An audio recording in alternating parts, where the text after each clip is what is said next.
A Criticism of the Hegelian Philosophy of Right by Karl Marx. Translated by H. J. Stenning. As far as Germany is concerned, the criticism of religion is practically completed, and the criticism of religion is the basis of all criticism. The profane existence of error is threatened when its heavenly oratio pro aris et focis, speech in defence of hearths and homes, has been refuted. He who has only found a reflection of himself in the fantastic reality of heaven, where he looked for a Superman, will no longer be willing to find only the semblance of himself, only the subhuman, where he seeks and ought to find his own reality. The foundation of the criticism of religion is, man makes religion, religion does not make man. Religion indeed is man's self-consciousness and self-estimation while he has not found his feet in the universe. But man is no abstract being, squatting outside the world. Man is the world of men, the state, society. This state, this society, produces religion, which is an inverted world consciousness, because they are an inverted world. Religion is the general theory of this world, its encyclopedic compendium, its logic in popular form, its spiritualistic point d'honneur, its enthusiasm, its moral sanction, its solemn complement, its general basis of consolation and justification. It is the fantastic realization of the human being, inasmuch as the human being possesses no true reality.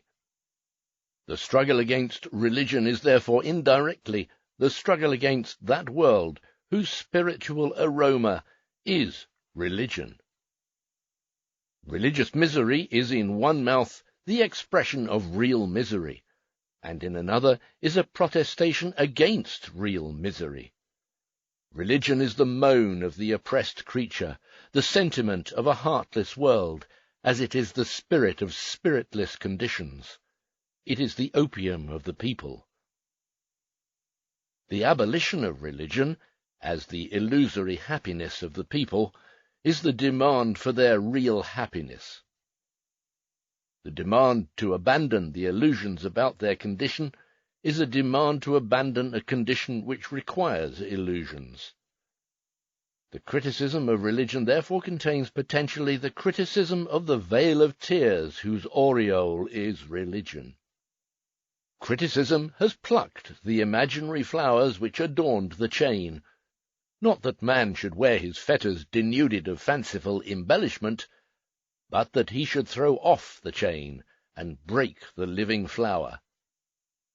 The criticism of religion disillusions man, so that he thinks, acts, shapes his reality like the disillusioned man come to his senses, so that he revolves around himself, and thus around his real sun. Religion is but the illusory sun which revolves around man, so long as he does not revolve around himself. It is therefore the task of history, once the other world of truth has vanished, to establish the truth of this world. The immediate task of philosophy, when enlisted in the service of history, is to unmask human self-alienation in its unholy shape, now that it has been unmasked in its holy shape. Thus the criticism of heaven transforms itself into the criticism of earth, the criticism of religion into the criticism of right, and the criticism of theology into the criticism of politics. The following essay, a full-scale critical study of Hegel's philosophy of right, was supposed to follow this introduction. A contribution to this work is in the first place joined not to the original, but to a copy to the German philosophy of politics and of right, for no other reason than because it pertains to Germany. If one should desire to strike a point of contact with the German status quo, albeit in the only appropriate way, which is negatively, the result would ever remain an anachronism. Even the denial of our political present is already a dust-covered fact in the historical lumber room of modern nations. If I deny the powdered wig, I still have to deal with unpowdered wigs. If I deny the German conditions of 1843, I stand, according to French chronology, scarcely in the year 1789, let alone in the focus of the present. German history flatters itself that it has a movement which no people in the historical heaven have either executed before or will execute after it. We have, in point of fact, shared in the Restoration epoch of modern nations without participating in their revolutions. We were restored, in the first place, because other nations dared to make a revolution, and in the second place, because other nations suffered a counter-revolution.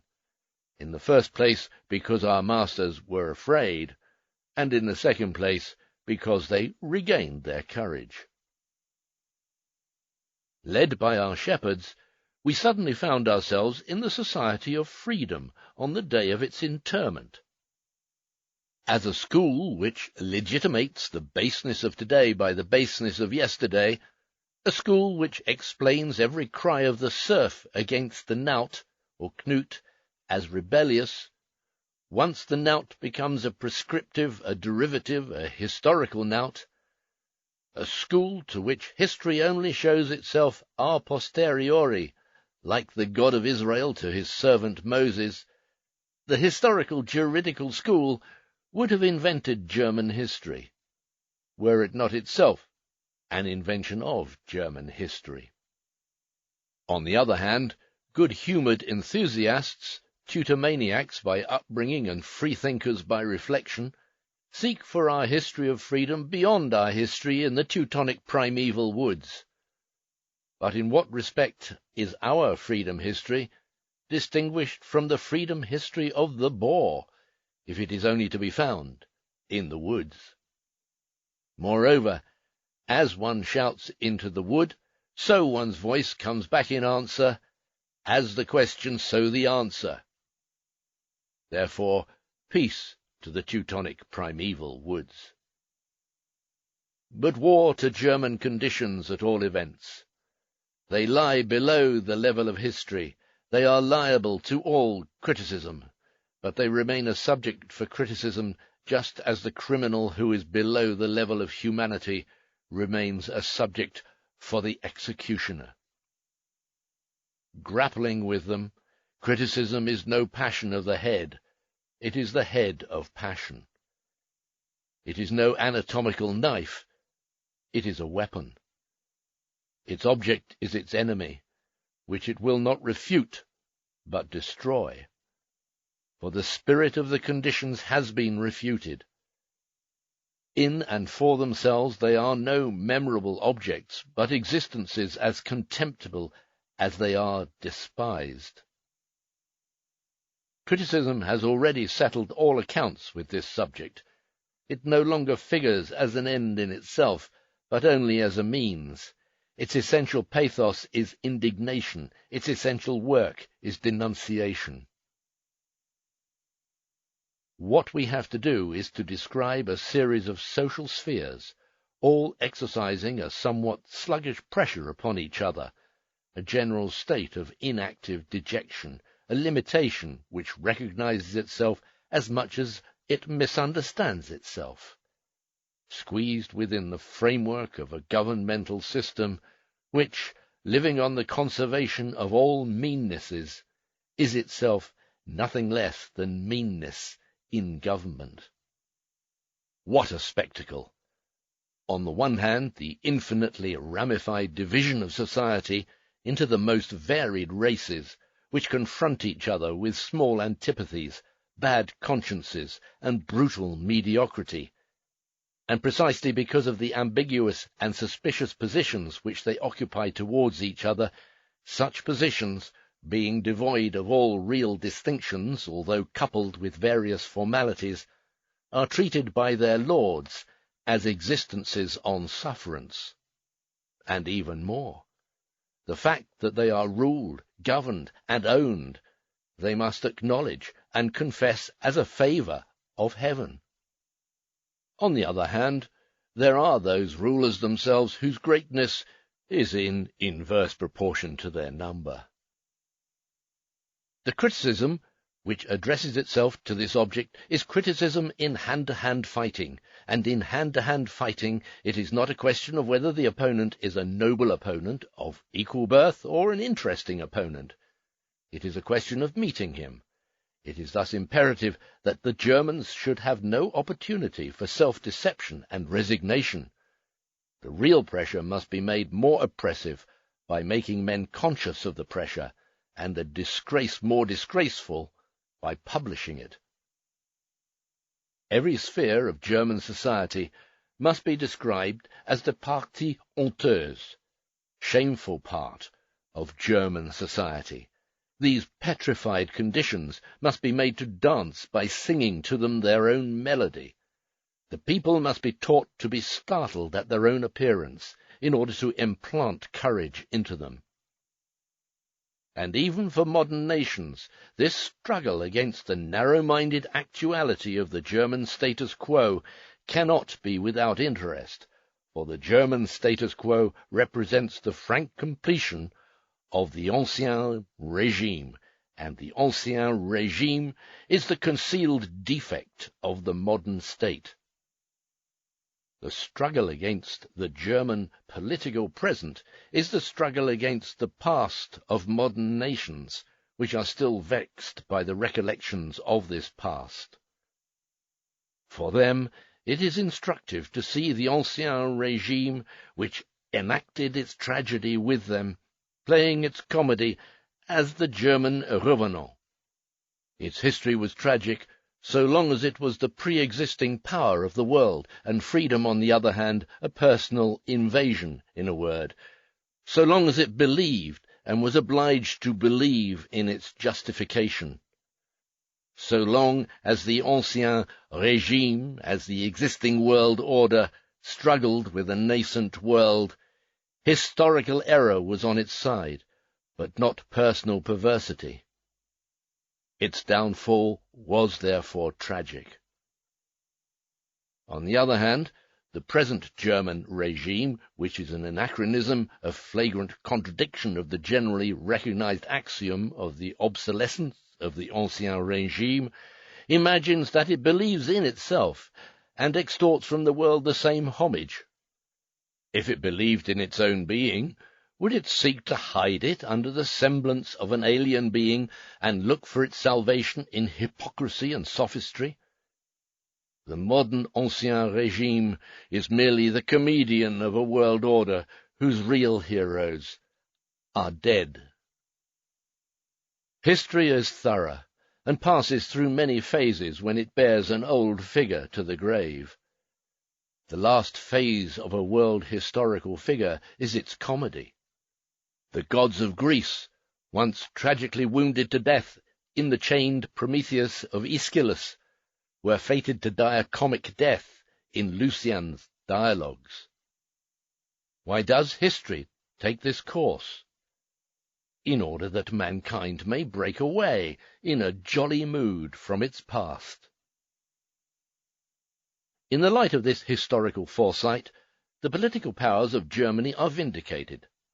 As soon, then, as the modern politico-social reality is itself subjected to criticism, as soon, therefore, as criticism raises itself to the height of truly human problems, it either finds itself outside the German status quo, or it would delve beneath the latter to find its object. To take an example, the relation of industry, and of the world of wealth generally, to the political world is one of the chief problems of modern times. Under what form is this problem beginning to engage the attention of Germans? Under the form of protective tariffs, of the system of prohibition, of political economy. Tutor mania has passed out of men and gone into matter, and thus one fine day we saw our cotton knights and iron heroes transformed into patriots. Thus, in Germany, we are beginning to recognize the sovereignty of monopoly at home, in order that it may be invested with sovereignty abroad. We are now beginning in Germany at the point where they are leaving off in France and England. The old rotten condition against which these countries are theoretically in revolt, and which they only tolerate as chains are born, is greeted in Germany as the dawning of a splendid future, which as yet scarcely dares to translate itself from cunning theory into the most ruthless practice. Whereas the problem in France and England reads, political economy or the rule of society over wealth, it reads in Germany, national economy or the rule of private property over nationality. Thus, England and France are faced with the question of abolishing monopoly, which has been carried to its highest point. In Germany, the question is to carry monopoly to its highest point. If, therefore, the total German development were not in advance of the political German development, a German could at the most take part in present-day problems only in the same way as a Russian can do so. But if the individual is not bound by the ties of a nation, the entire nation is even less liberated by the emancipation of an individual. The Scythians made no advance towards Greek culture because Greece numbered a Scythian among her philosophers. Luckily, we Germans are no Scythians. As the old nations lived their previous history in imagination, in mythology, so we Germans live our history to come in thought, in philosophy. We are philosophical contemporaries of the present, without being its historical contemporaries. German philosophy is the ideal prolongation of German history. If, therefore, we criticize the œuvre posthume of our ideal history, philosophy, instead of the œuvre incomplète of our real history, our criticism occupies a position among the questions of which the present says, that is the question. That which represents the decaying elements of practical life among the progressive nations with modern state conditions, first of all becomes critical decay in the philosophical reflection of these conditions in Germany, where the conditions themselves do not yet exist. German juridical and political philosophy is the sole element of German history which stands al pari, at par, with the official modern present. The German people must therefore strike this, their dream history, against their existing conditions, and subject to criticism not only these conditions, but at the same time their abstract continuation.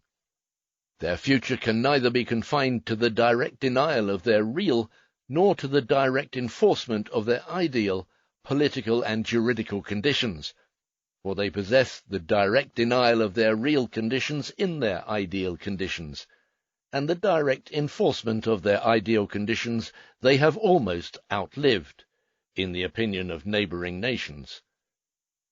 Consequently, the practical political party in Germany properly demands the negation of philosophy. Its error consists not in the demand, but in sticking to the demand, which seriously it neither does nor can enforce. It believes it can accomplish this negation by turning its back on philosophy, the while its averted head utters a few irritable and banal phrases over it.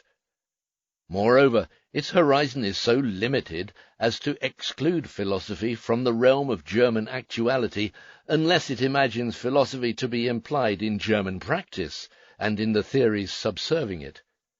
It urges the necessity for linking up with vital forces, but forgets that the real vital force of the German people has hitherto only pullulated under its skull. In a word, you cannot abolish philosophy without putting it into practice. The same error, only with the factors reversed, is committed by the theoretical party, the political party which founds on philosophy.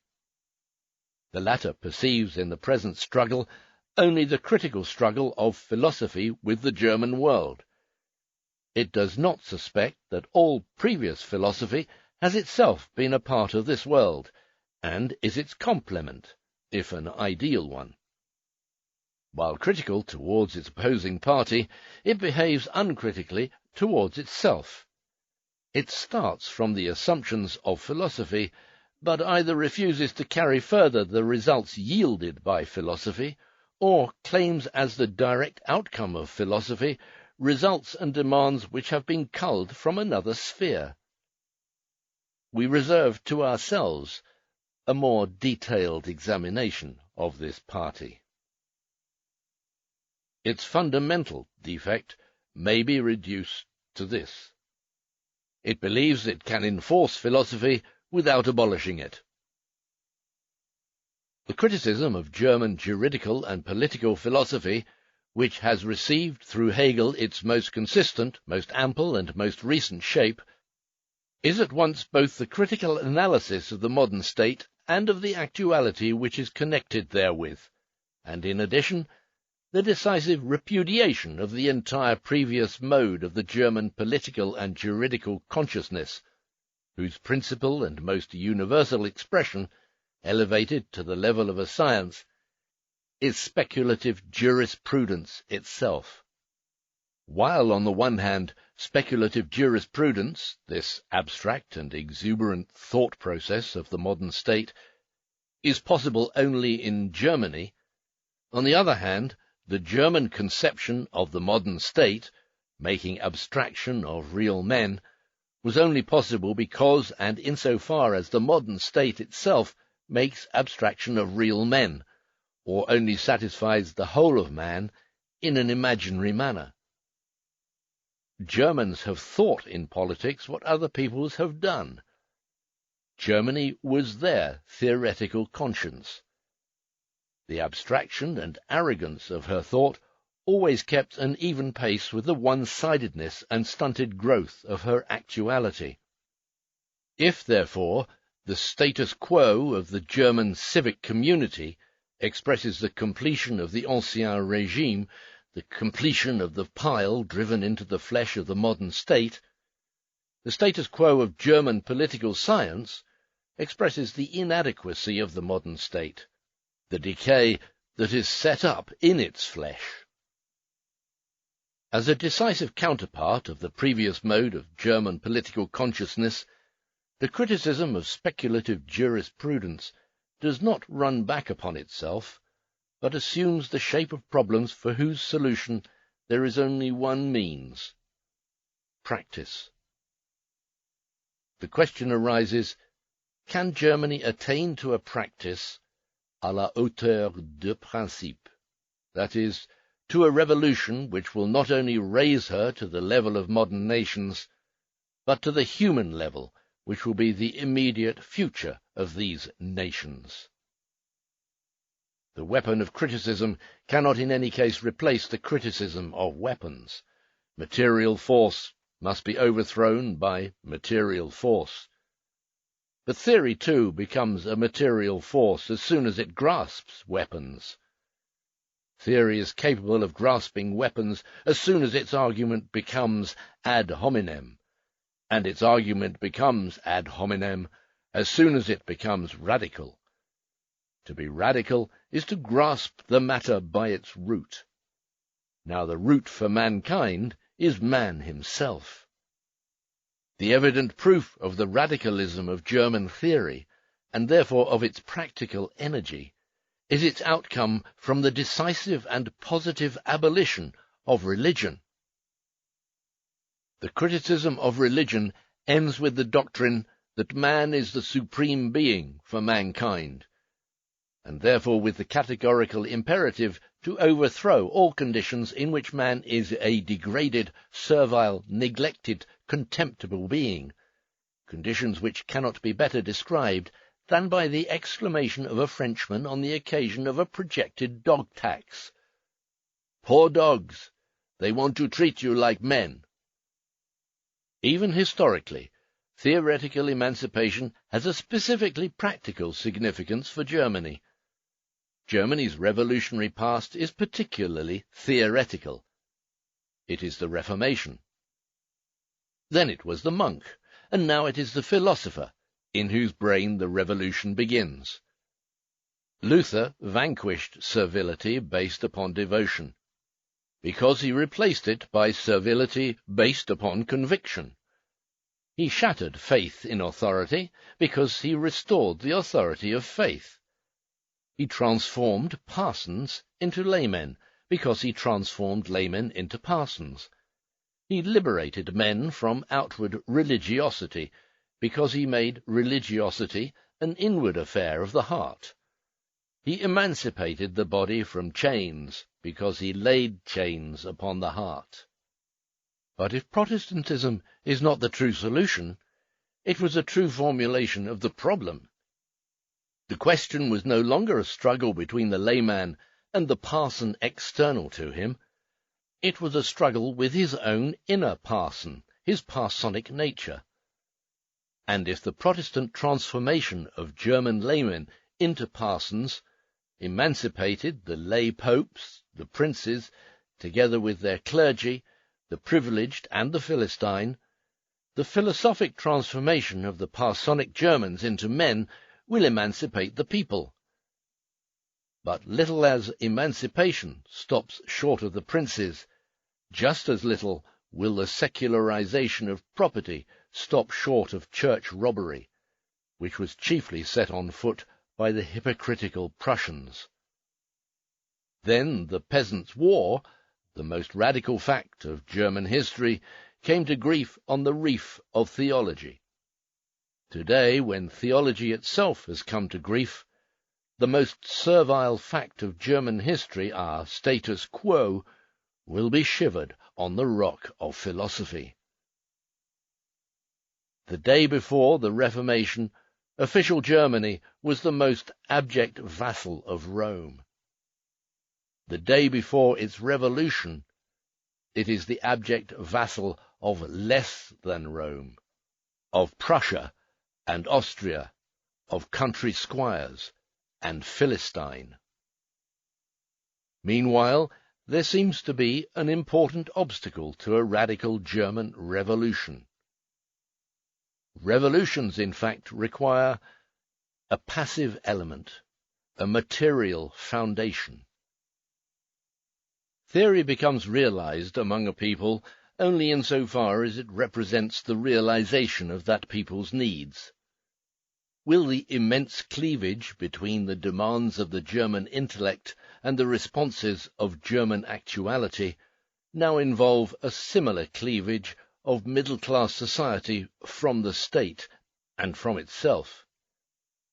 Will theoretical needs merge directly into practical needs? It is not enough that ideas press towards realization. Reality itself must stimulate to thinking. But Germany did not pass through the middle stages of political emancipation simultaneously with the modern nations. Even the stages which she has overcome theoretically, she has not reached practically. How would she be able to clear with a salto mortale, a risky undertaking, not only her own obstacles, but at the same time the obstacles of modern nations, obstacles which she must actually feel to mean a liberation to be striven for from her real obstacles? A radical revolution can only be the revolution of radical needs whose preliminary conditions appear to be wholly lacking. Although Germany has only accompanied the development of nations with the abstract activity of thought without taking an active part in the real struggles incident to this development, she has, on the other hand, shared in the suffering incident to this development without sharing in its enjoyments or their partial satisfaction. Abstract activity on the one side corresponds to abstract suffering on the other side. Consequently, one fine day Germany will find herself at the level of European decay, before she has ever stood at the level of European emancipation. The phenomenon may be likened to a fetish worshipper who succumbs to the diseases of Christianity.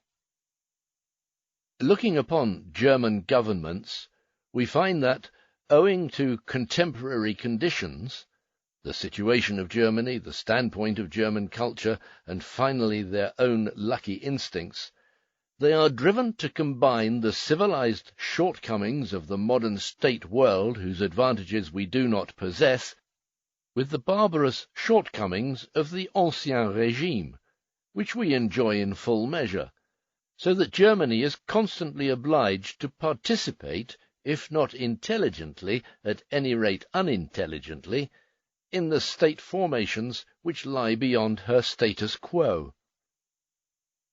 Is there, for example, a country in the world which shares so naively in all the illusions of the constitutional community without sharing in its realities as does so-called constitutional Germany?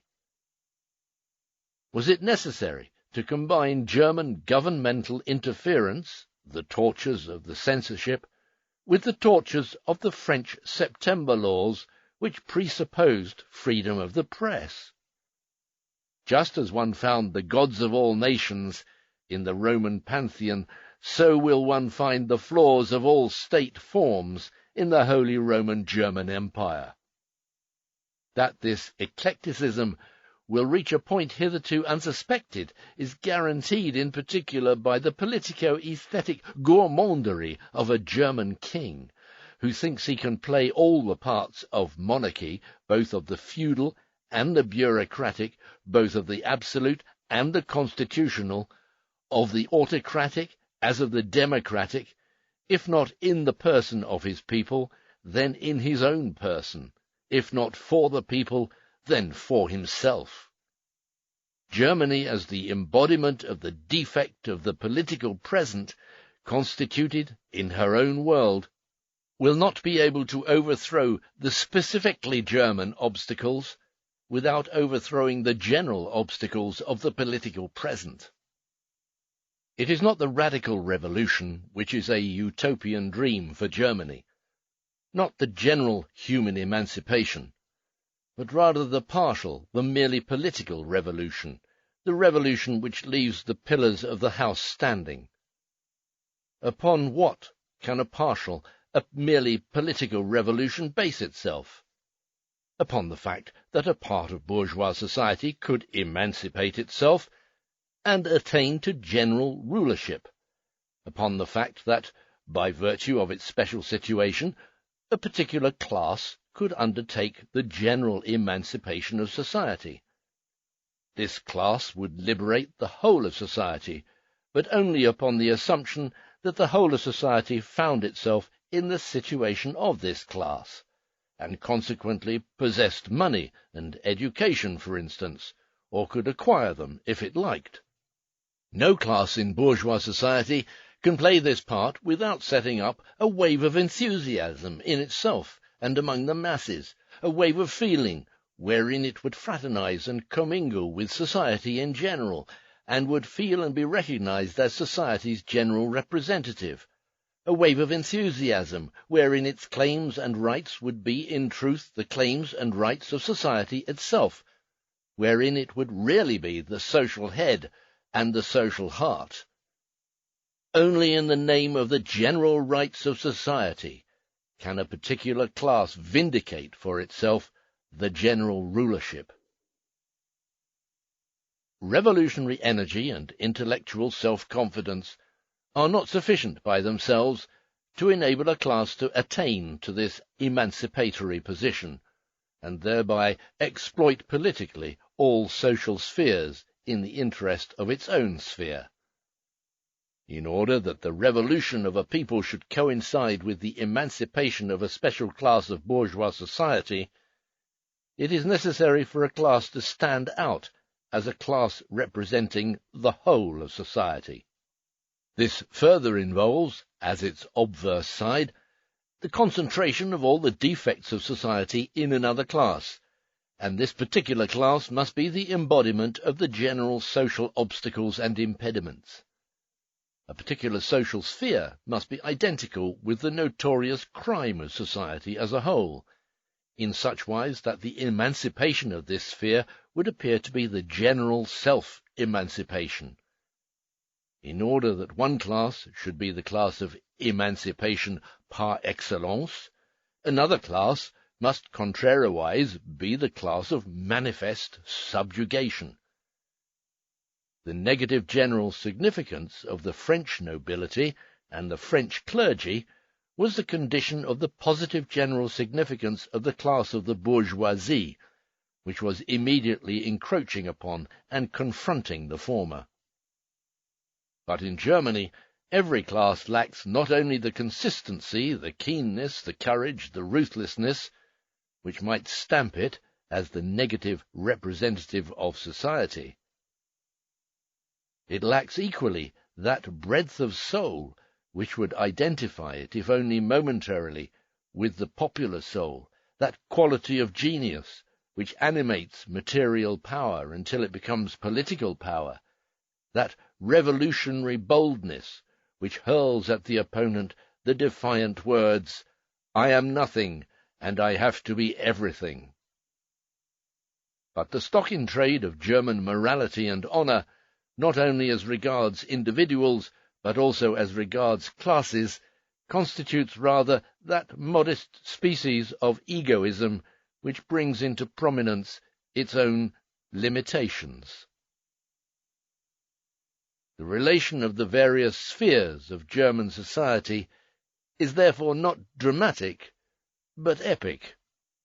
Each of them begins to be self-conscious and to press its special claims upon the others, not when it is itself oppressed, but when the conditions of the time, irrespective of its cooperation, create a sociable foundation from which it can, on its part, practice oppression. Even the moral self-esteem of the German middle class is only based on the consciousness of being the general representative of the Philistine mediocrity of all the other classes.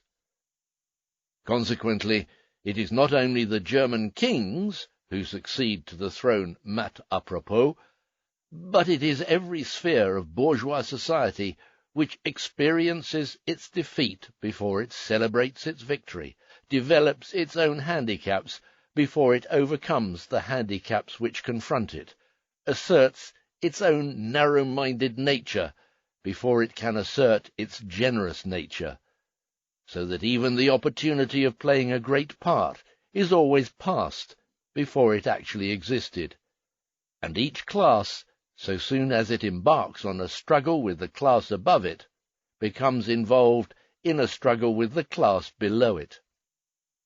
Consequently, the princedom finds itself fighting the monarchy, the bureaucrat finds himself fighting the nobility, the bourgeois finds himself fighting them all, while the proletariat is already commencing to fight the bourgeois. The middle class hardly dares to seize hold of the ideas of emancipation from its own standpoint before the development of social conditions and the progress of political theory declare this standpoint to be antiquated, or at least very problematical.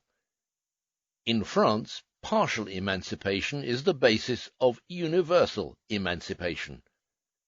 In Germany, universal emancipation is the conditio sine qua non of every partial emancipation. In France, it is the reality. In Germany, it is the impossibility of gradual emancipation, which must bring forth entire freedom. In France, every popular class is tinged with political idealism, and does not feel primarily as a particular class, but as the representative of social needs generally.